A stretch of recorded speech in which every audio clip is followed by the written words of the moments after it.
मनेन्द्रगढ़ में भाजपा के नवा जिला अध्यक्ष के पद में चंपा देवी पावलेला देगी जिम्मेदारी।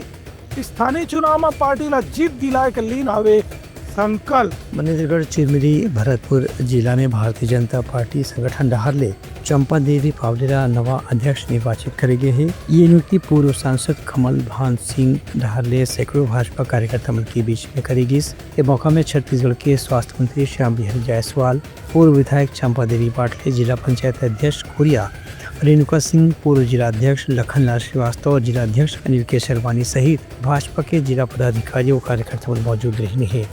इस मौका में नवा अध्यक्ष चंपा देवी पावले हकीहिन की कार्यकर्ता मन के साथ में पार्टी ला मजबूत करे बर लगातार काम करे के संकल्प लेके वहाँ आगू बढ़त हैं।